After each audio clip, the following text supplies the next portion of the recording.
Stock market পড়ে যাওয়া এবং অর্থনীতিতে এক ধরনের নেতিবাচক প্রভাব, সবকিছুকে প্রেসিডেন্ট ট্রাম্পকে বুঝাবে যে আসলে সামনের দিনগুলোতে উল্টোপাল্টা কিছু না বলে একটু ঠিকঠাক সিদ্ধান্ত নিলে অর্থনীতিটা ঠিক থাকবে। অর্থনৈতিক অবস্থা যে টালমাটাল অবস্থায় পড়েছে, এটা কিন্তু ইকোনমিস্টরা প্রিডিক্ট করেছে 2026-এ 60% সম্ভাবনা আছে এই দেশে একটা মহামন্দা তৈরি হওয়ার। Walmart, target, home depot, lose, এই 4টা কোম্পানির সিইওরা প্রেসিডেন্ট ট্রাম্পের সাথে দেখা করে বলেছে, আপনি যদি এগুলি বন্ধ না করেন তাহলে আমাদের মানে দোকানপাটের সমস্ত আলমিরাগুলি, সমস্ত থাকগুলো, সমস্ত শেলফগুলি খালি হয়ে যাবে কয়েকদিনের মধ্যেই। টেরিফ হচ্ছে একটা ডুরেস বা একটা প্রেশার, একটা আর্মস বা ওয়েপন, যে ওয়েপনটা চাপিয়ে দিয়ে আমরা কি করার চেষ্টা করছি? আমরা চেষ্টা করছি নতুন ভাবে এগ্রিমেন্ট করা, নেগোশিয়েট করা, যাতে আমরা যে অন্যায় ডিলগুলো বা অন্যায় ব্যবসায়িক ডেফিসিট গুলো তৈরি হয়েছে অন্য দেশের সাথে। ট্যারিফ নিয়ে বহু আলোচনা আমরা করেছি,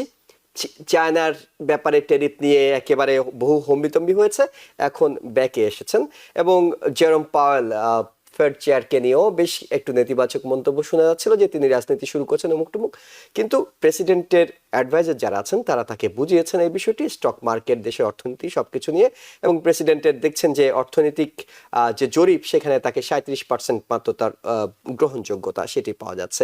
সবকিছু মিলে কি মনে হয় যে আগের যে ধাক্কা, বেশ কয়েকটা চেষ্টা, সেগুলো সফল না হওয়া, স্টক মার্কেট পড়ে যাওয়া এবং অর্থনীতিতে এক ধরনের নেতিবাচক প্রভাব, সবকিছুকে প্রেসিডেন্ট ট্রাম্পকে বুঝাবে যে আসলে সামনের দিনগুলোতে উল্টোপাল্টা কিছু না বলে একটু ঠিকঠাক সিদ্ধান্ত নিলে অর্থনীতিটা ঠিক থাকবে, সেটি মনে হয় নাকি আসলে সাময়িক একটা ধাক্কা পরে আবার হবে এরকম কিছু?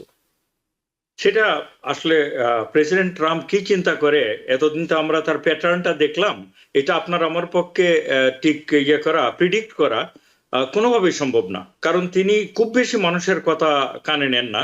মূলত তিনি যেরকম নিজেকে মনে করেন সঠিক সেভাবেই আগান, মাঝে মধ্যে একটু সেটব্যাক হয়।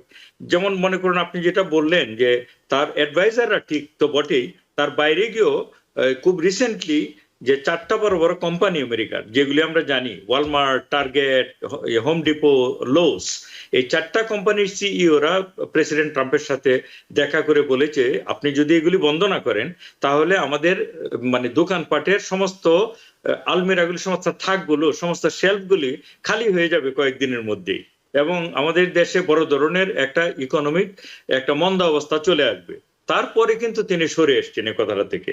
সুতরাং এখন পর্যন্ত তিনি যেগুলি বলেছিলেন ইলেকশনের আগে, যে আপনার করা হবে, যুদ্ধ বন্ধ করা হবে 24 ঘন্টার মধ্যে, গাজার সমস্যার সমাধান করা হবে, অর্থনৈতিক অবস্থার উন্নয়ন করা হবে, সেগুলোর একটাও কিন্তু এখনো ঘটেনি।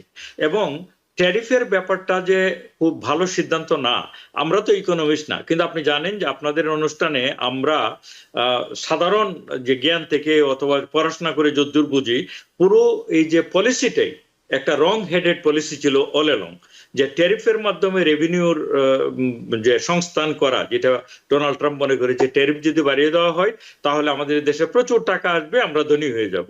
হ্যাঁ, তাহলে শেষ বিচারে কিন্তু ট্যারিফের যে জন্য যে বাড়তি টাকাটা আমাদের দিতে হবে সেটা ভোক্তারাই ভোগ করবে, আর ভোক্তাদের ঘাড়ে গিয়ে পড়বে। এই জন্য ট্যারিফের মাধ্যমে এই সমস্যা সমাধান করা, অর্থনৈতিক সমস্যা সমাধান করা মোটেও কোনো ভালো কোনো বুদ্ধি না। এটা আমরা যেমন বলেছি, বড় বড় ইকোনমিস্টরা বলেছে, এমনকি জেরোম পাওয়েল বলেছে, তারপর অনেকেই বলেছে, আপনারা জানেন। সুতরাং আমার ধারণা যে ট্যারিফের যে এই যে একটা ট্যারিফ যুদ্ধ অথবা দ্য ট্রেড ওয়ার যেটা উনি শুরু করেছেন, এটার থেকে অ্যাবসলিউটলি ওনাকে সরে আসতে হবে। আদারওয়াইজ অর্থনৈতিক অবস্থা যে টালমাটাল অবস্থায় পড়েছে, এটা কিন্তু ইকোনমিস্টরা প্রিডিক্ট করেছে 2026-এ 60% সম্ভাবনা আছে এই দেশে একটা মহামন্দা তৈরি হওয়ার। 60%। কেউ কেউ মনে করছেন যে মহামন্দা অলরেডি এক অর্থে শুরুই হয়ে গিয়েছে। এখন এটাকে যদি রিভার্স না করানো যায়, যদি ফেরানো না যায়, তাহলে তো আমরা অর্থনৈতিক মানে স্বাচ্ছন্দ্যের বিপরীতে গিয়ে খুবই অর্থনৈতিক মন্দার ভিতরে আমেরিকান অর্থনীতি পড়ে যাবে, এটা ভালো হবে না। সুতরাং আমি প্রায় নিশ্চিত যে অলরেডি সেই ইঙ্গিত কিন্তু প্রেসিডেন্ট নিজেই দিয়েছে যে চীনের সাথে 145% ট্যারিফ করা হবে না, এর থেকে আরো ভালো ডিল নিয়ে আমরা আলোচনা করছি, কয়েকদিনের মধ্যে ভালো কিছু হবে। আমিও আশা করি কয়েকদিনের মধ্যে ভালো কিছু হবে, কারণ এটা শুধু ওনার প্রেসিডেন্সির জন্য না, আমরা যারা সাধারণ জনগণ তাদের মানে ভালো থাকার জন্য খুব জরুরি, এটা জরুরি। এবং তিনি আজকে যখন বক্তব্য রাখছিলেন তিনি চীনের প্রশংসা করছিলেন, চায়নার প্রেসিডেন্ট শি এর প্রশংসা করছিলেন, নানা কিছু বলছিলেন। আমাদের একটা ভালো সম্পর্ক, সো এটা খারাপ হওয়ার কোনো কারণে আজকে অনেক বেশি ইতিবাচক দেখা গেছে তাকে, প্রেসিডেন্টকে। আমি অ্যাডভোকেট আব্দুর রশিদ আপনার কাছে একটু জানতে চাই, সেটা হলো যে যেটি বলছিলেন প্রফেসর এম খালেকুজ্জামান, যে বেশ কয়েকটি কোম্পানির সিওরা তাকে গিয়ে পরামর্শ দিয়েছেন, অর্থনীতিবিদরা পরামর্শ দিচ্ছেন, ফেড রিজার্ভের চেয়ার তিনিও পরামর্শ দিয়েছেন। তিনি বলছেন মডার্ন হিস্ট্রিতে এতটা উত্থান পতন তিনি দেখেননি। ইলন মাস্ক ডজের যিনি দায়িত্বে আছেন তিনিও নিঃসন্দেহে শুধুমাত্র আভ্যন্তরীণ বিষয় তো নয়, গত 90 দিনে আমরা দেখেছি তার প্রভাব সবচেয়ে বেশি, কিন্তু হঠাৎ করে মনে হচ্ছে সম্পর্কে একটু উত্থান পতন যাচ্ছে। এবং প্রেসিডেন্ট বারবার এক ধরনের বলছেন যে তিনি চলে যাবেন, তার দায়িত্বে ফিরবেন, তিনি এখানকার এমপ্লয়ি নয়। আবার ইলন মাস্ক বলছেন যে তার ব্যবসার দিকে তিনি মনোযোগ বেশি দিতে চান, তিনি সপ্তাহে হয়তো 1-2 দিন ডজের কাজ করবেন। সম্পর্কে কি কোথাও ভাটা পড়ছে বলে মনে হয় আপনার কাছে? আসলে সম্পর্কে আমি মনে করি কোথাও ভাটা পড়ছে না। কথা হচ্ছে যে আপনি পৃথিবীব্যাপী যখন আপনি একটা ডিল তৈরি করতে যান, রাইট, আমেরিকার স্বার্থের জন্য, তখন কিছু সময় আপনাকে সাফার করতে হবে, কিছু সময় আপনাকে রিসেশনে হয়তো পড়তে হতেও পারে। অলরেডি হয়তো আমি স্যারের কথা একমত, কিছুটা রিসেশন আমরা পড়ে গেছি। কিন্তু আপনি একটা জিনিস মনে রাখতে হবে, আমেরিকার প্রায় ধরেন $33 ট্রিলিয়ন আমেরিকান সরকারের একটা ডেট আছে, যেটা আপনারা জানেন। চায়নার কাছে ইটসেলফ প্রায় $1 ট্রিলিয়ন চায়নার কাছে ঋণ আছে, জাপানের কাছে প্রায় $1 ট্রিলিয়ন ঋণ আছে, এভাবে করে অনেক জায়গায় ঋণ আছে। এবং আপনি দেখেন যে সরকার চালানোর টাকা নিয়ে মাঝে মাঝে এই দেশের মধ্যে, অন্য দেশের মধ্যে হয় না, কিন্তু এই দেশের মধ্যে মাঝে মাঝে কংগ্রেস স্থবির হয়ে যায়, মানে বিল পাস করা হবে না, লাস্ট মোমেন্টে গিয়ে বিল পাস করা হয়।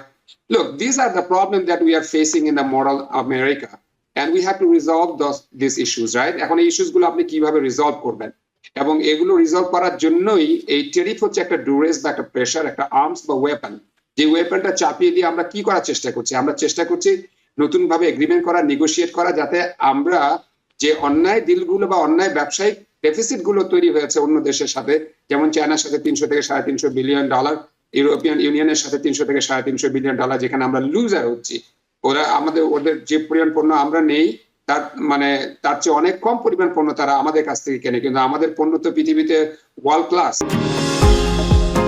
নিউ ইয়র্ক থেকে সম্প্রচারিত TVN 24 টেলিভিশন বিশ্বজুড়ে বাঙালির কণ্ঠস্বর।